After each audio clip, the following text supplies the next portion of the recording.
Jika kemampuan seperti ini disatukan dengan kemampuan-kemampuan yang lain, dengan kata lain berkolaborasi meracik sebuah langkah untuk daerah Madura khususnya.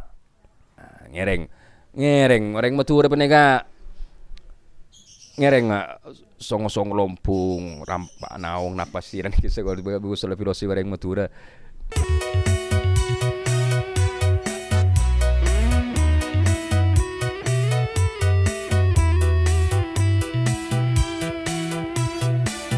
Assalamualaikum warahmatullahi wabarakatuh. Apa kabar sahabat Iqomah TV? Jumpa kembali dengan saya Bintoro Taklim dalam program acara One Voice. Saat ini saya berada di kediaman Kiai Haji Makki Nasir selaku Ketua PCNU Bangkalan dan sekaligus sebagai Ketua MUI Kabupaten Bangkalan.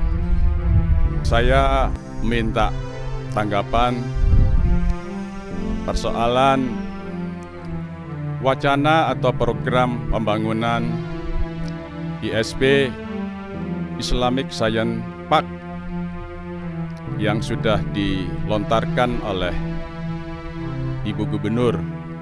Assalamualaikum Kiai Makki. Langsung saja Pak Kiai, saya memohon tanggapan panjenengan persoalan wacana atau program praktisius atau mega proyek di Bangkalan yang berupa akan dibangun Islamic Science Park. Menurut Kiai bagaimana menanggapi tentang rencana pembangunan praktisius ini, Kiai? Monggo. Terima kasih. Jadi rencana pembangunan ISP Islamic Science Park ini sangat bagus sekali dalam rangka untuk membangun masyarakat yang betul-betul berlandaskan pengetahuan yang tidak keluar dari kultur masyarakat Madura khususnya Bangkalan yang agamis, yakni Islam. Nah, itu saya sangat apresiasi dan bangga sekali ketika di Madura akan dibangun Islamic Science Park. Jadi Islamic Science Park ini nanti akan bisa menjadi sebuah sarana di dalam membangun landasan berpikirnya masyarakat. Saya yakin kok orang Madura ini bukannya nggak mampu, hanya tinggal mengakomodir, ya, mengelola dari berbagai kepentingan yang ada, tinggal mencari persamaan universalnya apa. Karena keberagaman manusia ini adalah sunnatullah, hukum alam sudah. Keberagaman. Dari berbagai keberagaman ini tujuannya agar supaya saling topang menopang, saling bantu membantu, gotong royong untuk mencapai tujuan bersama secara maksimal. Dan hal ini tidak bisa tercapai maksimal kecuali dengan pengelolaan terorganisir. Jabatan Rebu Budayade dan sebagainya. Makanya saya katakan tidak ada komponen yang lebih penting, semuanya penting kalau kita bersama-sama untuk bergerak. Andai kata program yang ditunggu-tunggu dan sangat diharap oleh warga Madura ini ternyata tidak terlaksana, bagaimana kira-kira tanggapan Kiai Makki? Kecewa ada ya ketika ini tidak terlaksana. Namun kekecewaan ini jangan sampai menjadikan sebuah hambatan bagi kita. kita orang Madura ini diajarkan kar-kar colpek dan lain sebagainya itu kan semangat untuk hidup, mencari berbagai cara dengan tanpa melupakan ajaran para sesepuh kita, ajaran para leluhur kita. Jadi orang Madura, yang dari Madura ini konsep negara muncul, ya harus kita pertahankan. Bagaimana cara mempertahankannya? Tentu semua manusia ini tidak ingin ada yang rugi, tidak ingin ada yang rugi. Semuanya pingin untung. Masalahnya kan bagaimana caranya. Disinilah kehebatan para leluhur kita. Para sepuh kita tidak mencontohkan pergerakan yang langkah-langkah yang frontal dan sebagainya, tapi melangkah cerdik, membaca berbagai kesempatan-kesempatan dan sebagainya. Nah, sehingga dulu dari berbagai kajian yang ada,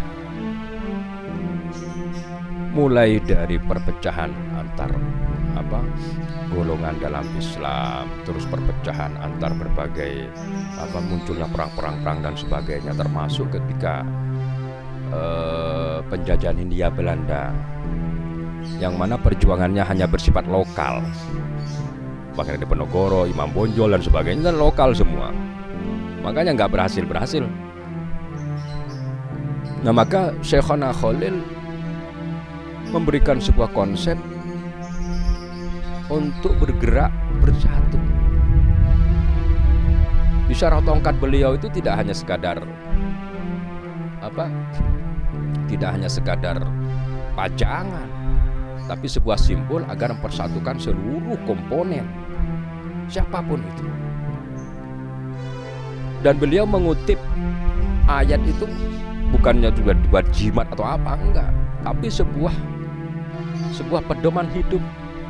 Bagaimana di dalam kehidupan ini harus ada pedoman. Makanya beliau mengutip tentang tongkat Nabi Musa itu, "Wamatil kabiyamini kemasalahiyasoy atawakkau alaih."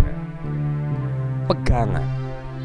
Harus ada pedoman, harus ada titik tengah, harus ada persamaan universal yang dijadikan pedoman di dalam kehidupan ini.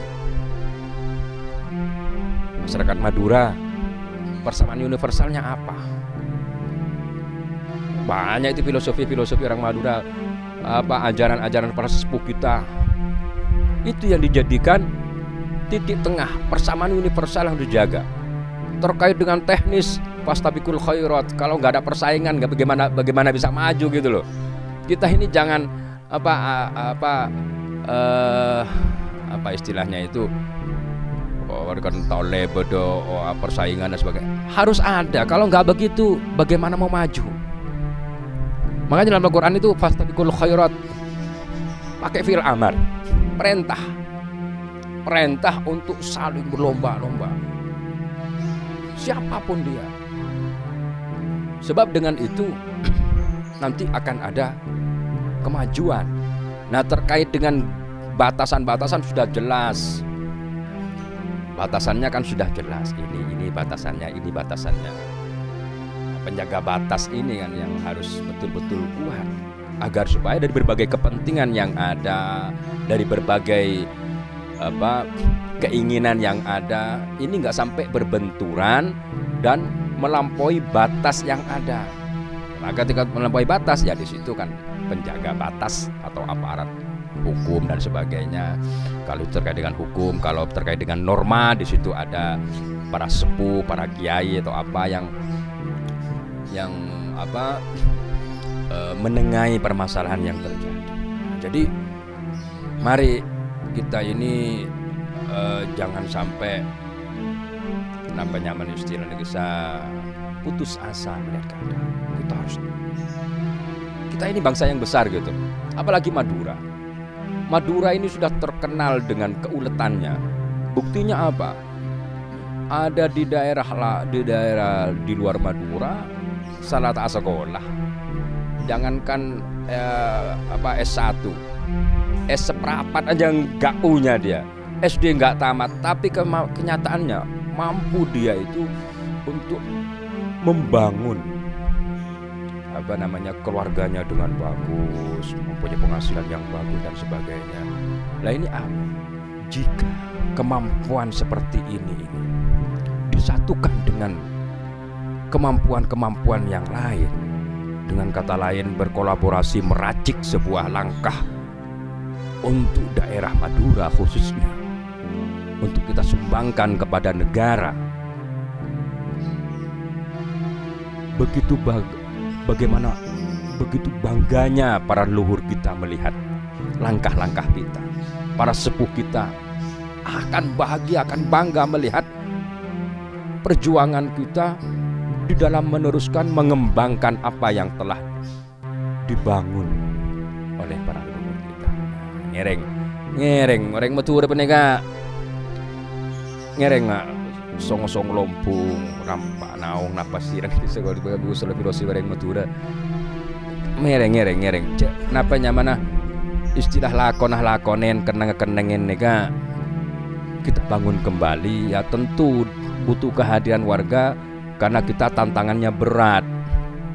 Hidup di era digital ini memang sebuah tantangan yang berat, sehingga mengkaburkan atau istilah mangken disorientasi pemikiran itu sangat-sangat hebat, mengganggu pikiran orang Madura. Saya teringat dengan ajaran abah saya tentang menyusun sebuah kalimat, karena dengan susunan kalimat yang benar maka akan terjadi komunikasi yang bagus.